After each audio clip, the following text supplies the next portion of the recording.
Nama Bapa dan Putra dan Roh Kudus. Amin. Shalom Alaikum, bersama Mesias. Selamat bertemu kembali saudara dengan saya Arhimandri Tromo Daniel Biantoro, Ketua Umum dan Pendiri dari Gereja Ortodoks Indonesia. Kita akan melanjutkan acara kita, yaitu menjawab pertanyaan-pertanyaan yang saudara sudah ajukan kepada saya. Ini ada salah satu dari pertanyaan lama yang baru bisa saya jawab kali ini ya. Ini pertanyaan ini berasal dari saudara Didit Gunjek ya. Pertanyaan dari saudara Didit Gunjek ya. Pertanyaannya adalah begini. Shalom Romo Daniel, shalom. Semoga sehat selalu serta dalam lindungan Tuhan Yesus Kristus. Terima kasih atas doanya. Pertanyaannya, apakah Allah juga yang menciptakan alam kematian? Sebagaimana diketahui iblis yang menguasai alam maut. Apakah hanya melalui kematian jasmani Kristus saja lantas Allah baru bisa menembus, melewati serta menjemput jiwa-jiwa di alam kematian yang dikuasai iblis? Di mana kemahakuasaan Allah kalau begitu? Opini ini hasil diskusi saya dengan beberapa rekan yang masih awam. Kemudian, ketika iblis menggoda manusia yang berada di Firdaus, bagaimana bisa si ular hadir di alam Firdaus? Apakah kejahatan Satan dan malaikat pengikutnya ke bumi terjadi sebelum atau sesudah penciptaan manusia? Seperti yang ditulis, ada peperangan di surga, iblis dibuang ke bumi. Apakah Firdaus yang ditempati manusia sebelum kejahatan itu adalah alam nyata, materi, dalam hal ini bumi, atau alam astral yang tidak kelihatan? Terima kasih untuk penjabarannya. Kiranya Tuhan Yesus selalu memberkati Romo dalam pelayanannya. Amin. Saudara Gugun, terima kasih atas pertanyaan yang baik ini. Saya akan menjawab demikian. Apakah Allah juga yang menciptakan alam kematian? Sebagaimana diketahui, iblis yang menguasai alam maut. Saudara Gugun, Allah itu Allah yang hidup. Maka dia bukan sumber kematian. Dia sumber kehidupan. Nah, kalau gitu kematian itu apa? Kematian itu hilangnya kehidupan. Jadi tidak ada realita kematian pada dirinya sendiri. Itulah sebabnya mengapa orang mati pun biar sudah mati secara fisik masih eksis, masih ada dalam bentuk roh. Dan roh itu adalah makhluk hidup, punya kesadaran. Coba kita baca di dalam Matius pasal 10 ayat 28. Dan janganlah kamu takut kepada mereka yang dapat membunuh tubuh, tetapi yang tidak berkuasa membunuh jiwa. Jangan kamu takut pada mereka yang dapat membunuh tubuh. Artinya tubuh mengalami kematian karena dibunuh, ya kan? Tetapi tidak dapat membunuh roh. Berarti ketika tubuh itu mati, rohnya masih ada, hidup, sadar. Seperti halnya yang terjadi dengan Nabi Musa. Menurut Ulangan pasal 34 ayat 5 dan 6, Nabi Musa itu sudah mati. Lalu matilah Musa, hamba Tuhan itu, di sana di tanah Moab sesuai dengan firman Tuhan. Ya tak? Matilah Musa. Musa udah mati. Tapi 1500 tahun kemudian ketika Yesus datang ke dunia, Musa menampakkan diri ketika Yesus dimuliakan di atas gunung bersama Elia. Kalau Elia sih memang belum mati ya, karena dia diangkat hidup-hidup dengan kuda yang berapi di dalam kitab satu raja-raja itu ya. Tapi Musa sudah mati, jelas dikatakan. Tapi dikatakan di dalam Matius pasal yang ke-17 ayat 1 dan 2. 6 hari kemudian Yesus membawa Petrus, Yakobus, dan Yohanes saudaranya, dan bersama-sama dengan mereka yang naik ke sebuah gunung yang tinggi. Di situ mereka sendiri saja.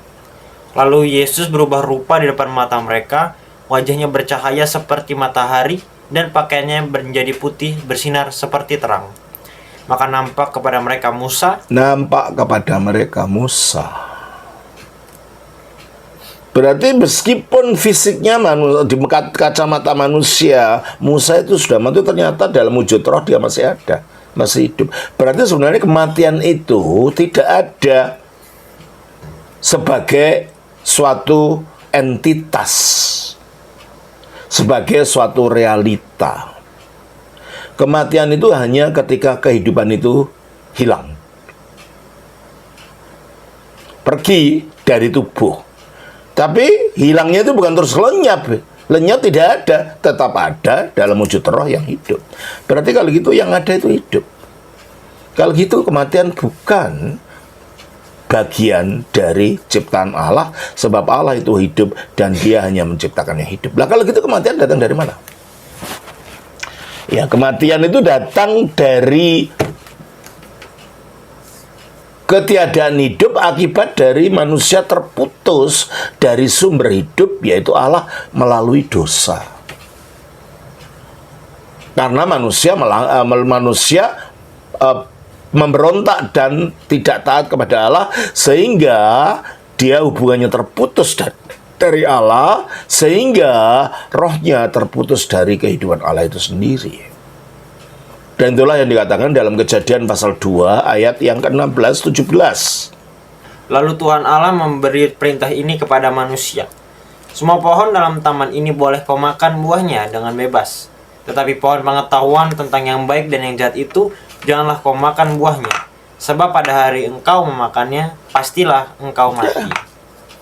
Hanya pada waktu mereka melanggar perintah Allah, berarti memutuskan hubungan kesetiaan dengan Allah, maka mereka terputus dari hidupnya Allah itu sendiri. Dan ketika mereka terputus hidup dari hidupnya Allah, yang terputus adalah rohnya ya, maka rohnya itu mengalami kematian, dalam artian rohnya itu tidak mempunyai daya hidup untuk terus mensuplai kehidupan pada tubuh. Sehingga tubuh itu mengalami lapuk, tua, mati. Akibat rohnya tidak bisa menyalurkan kehidupan abadi yang berasal dari Allah, karena rohnya sebagai penyalur kehidupan itu terputus dari sumber kehidupan abadi, yaitu hidupnya Allah itu sendiri. Dan itulah yang dikatakan di dalam Efesus pasalnya 4, ayatnya yang ke-18. Mulai ayat 17-18. Sebab itu kukatakan dan kutegaskan ini kepadamu di dalam Tuhan. Jangan hidup lagi sama seperti orang-orang yang tidak mengenal. Nah, orang-orang tadi mengenalnya maksudnya orang-orang yang hidup dalam dosa dan tidak mengenal Allah sama sekali. Ya, hidup untuk dirinya sendiri tanpa kaitannya dengan Allah. Nah, bagaimana orang yang hidup, banyak orang seperti itu. Orang ateis, orang apa gitu kan. Ya. Bagaimana ciri daripada orang yang sebenarnya demikian ini? Apa katanya? Tidak mengenal Allah dengan pikirannya yang sia-sia dan pengertiannya yang gelap, jauh dari hidup persekutuan dengan Allah. Saya baca dalam bahasa aslinya. Tutoun lego, oleh karena itu aku berkata, ke martirome dan bersaksi, toen kirio di dalam Tuhan, miketi jangan lagi, imas kalian, peripatin berjalan, kathos sebagaimana ketaethni bangsa-bangsa juga, maksudnya bangsa tidak mengenal Allah tadi, peripati berjalan. Gimana mereka berjalan? En mateotiti tunus afton, di dalam kesia-siaan nusnya. Nus itu inti dari roh yang terdalam. Di dalam hasanah spiritual, hasanah spiritualitas ortodoks, nus itu inti daripada roh yang terdalam. Nah, ini sia-sia karena terputus dari Allah ya. Terus eskotomeni, dengan tergelapkan tidiania, angan-angannya gelap. Nah, terus apilotriomeni, terasing atau terputus atau terpisah. Dis zois tu Theo, dari hidupnya Allah. Jadi nusnya manusia, rohnya manusia, ini terpisah dari hidupnya Allah, sehingga nus ini tidak mampu menyalurkan hidup abadi, sehingga nus ini tidak punya daya hidup yang dapat menghidupkan terus-menerus tubuh manusia, maka nus ini dikatakan telah mati. Coba kita baca akibat dosa tadi, akibat pelanggaran tadi. Kita baca di dalam Efesus pasal 2 ayat 1. Kamu dahulu sudah mati. Kamu dahulu. Maksudnya apa?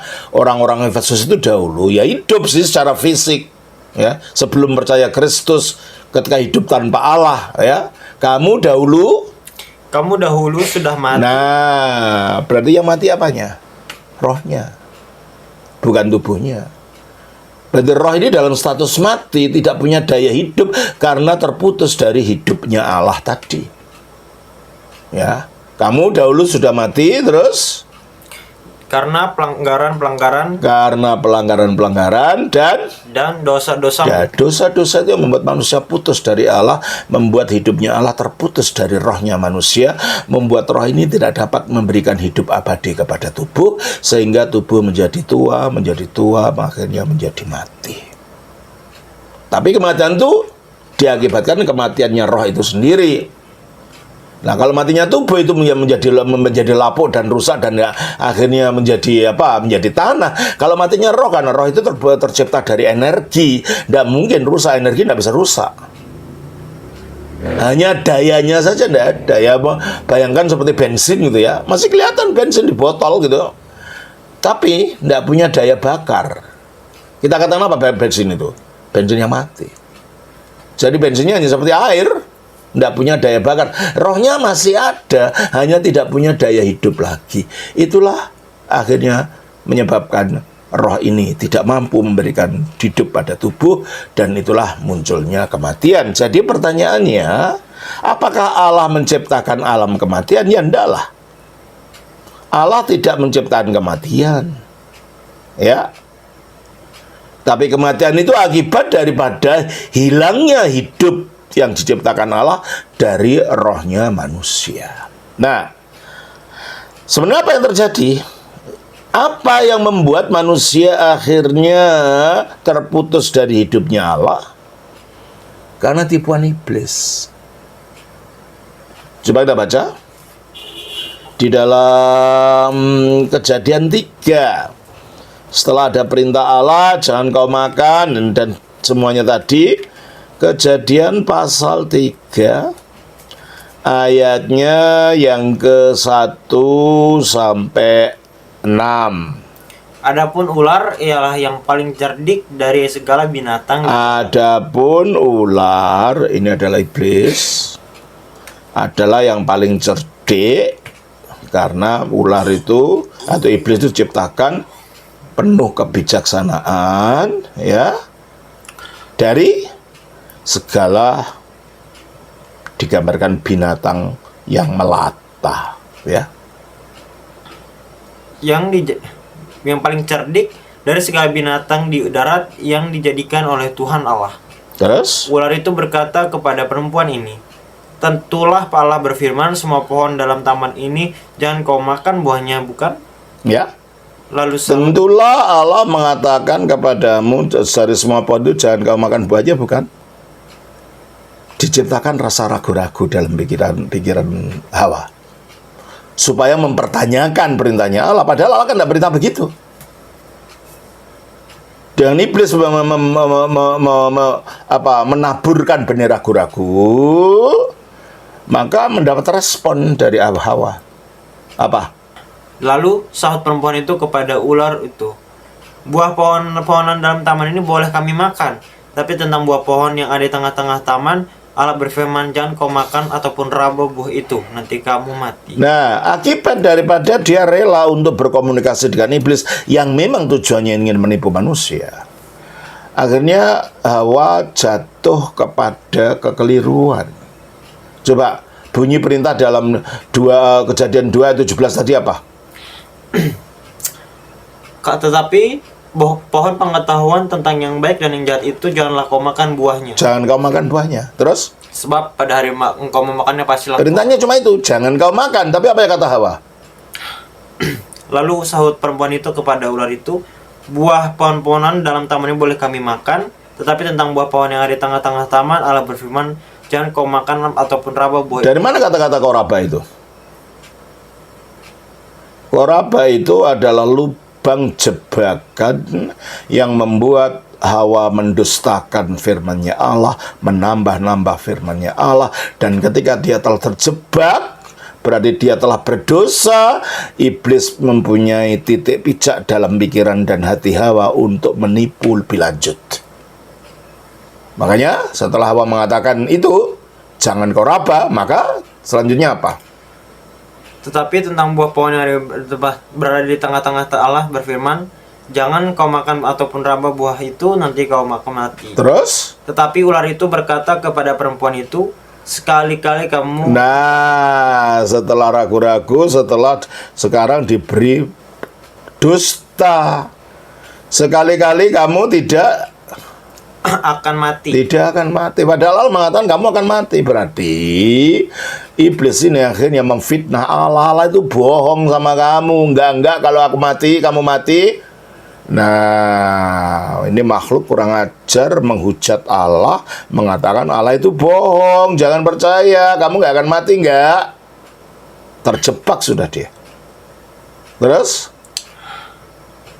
Tetapi Allah mengetahui bahwa pada waktu kamu memakannya, matamu akan terbuka dan kamu akan menjadi seperti Allah. Nah, yang kedua, Allah itu pencemburu dan iri, gak mau disaingi.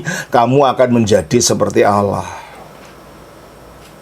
Akhirnya pikiran Hawa terjebak oleh iblis.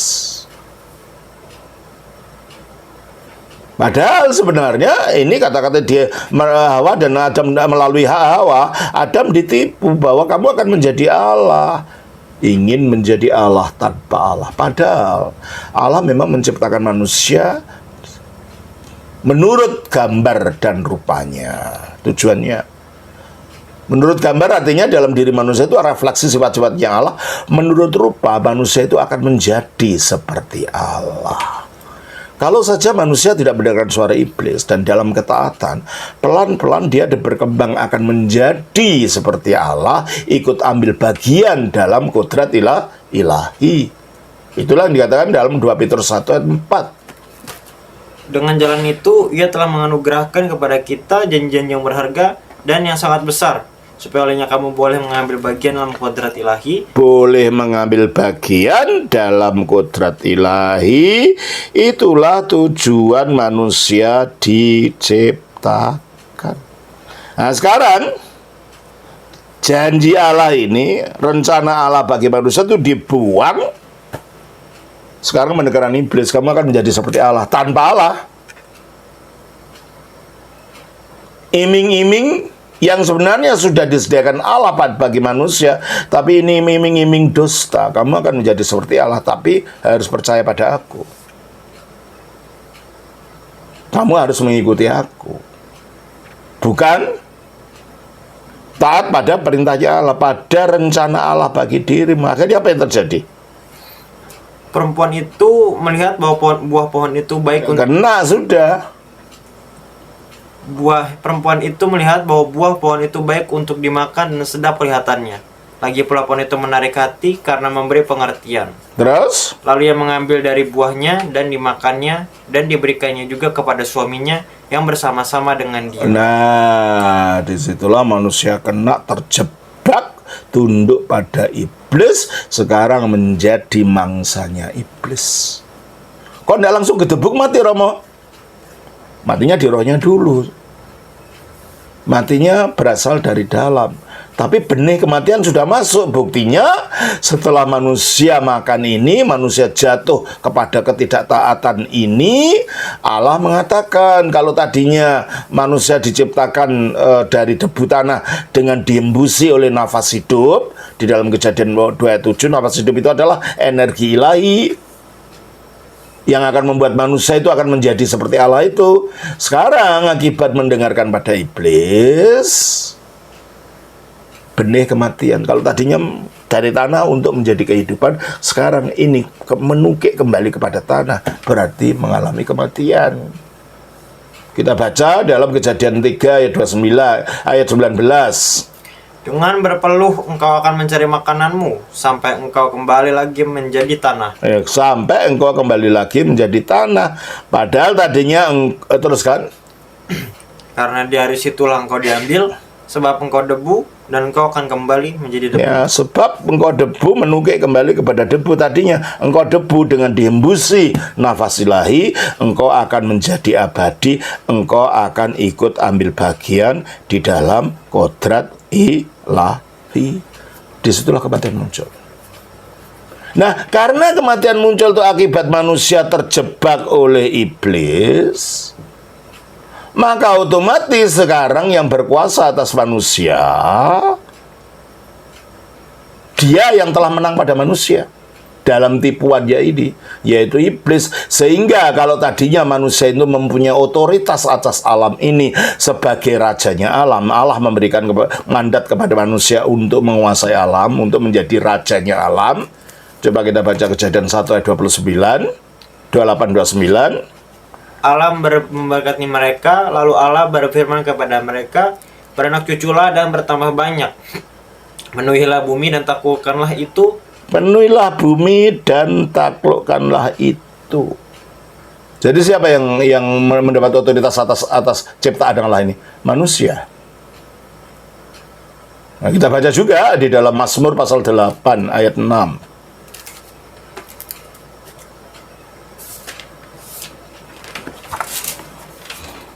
Namun engkau telah membuatnya hampir sama seperti Allah. Nah, mulai ayat yang keberapa itu? 8. Pasal 8 ayat 6. coba 5. Apakah manusia sehingga engkau mengingatnya? Apakah anak manusia sehingga engkau mengindahkannya?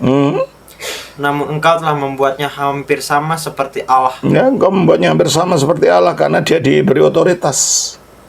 Terus? Dan telah memahkotainya dengan kemuliaan dan hormat. Dan memberikan kepadanya kemuliaan dan hormat sebagai raja, kan? Terus? Engkau membuat dia berkuasa atas buatan tanganmu. Ya, engkau membuat dia berkuasa atas buatan tanganmu. Akibat manusia mendengarkan iblis, akhirnya manusia tertipu. Otoritas yang diberikan kepadanya itu diambil oleh iblis, sehingga dia mengaku dirinya sebagai yang diberi kuasa itu. Lukas pasal 4 ayat yang ke-7. Jadi, jikalau engkau menyembah aku, seluruhnya itu akan menjadi milikmu. Enggak. Karena, kata iblis, Tetapi Yesus berkata kepada mulai ayat yang ke-6. Kata iblis kepadanya, segala kuasa itu serta kemuliaannya akan diberikan kepadamu, sebab semuanya itu telah diserahkan kepadamu. Siapa yang menyerahkan? Tidak ada yang menyerahkan. Dia merebut dari manusia dengan tipuan. Kuasa yang tadinya miliknya manusia direbut oleh iblis dengan tipuan, sehingga iblis itu menjadi penguasa atas dunia yang jahat ini. 1 Yohanes 5 ayat 19.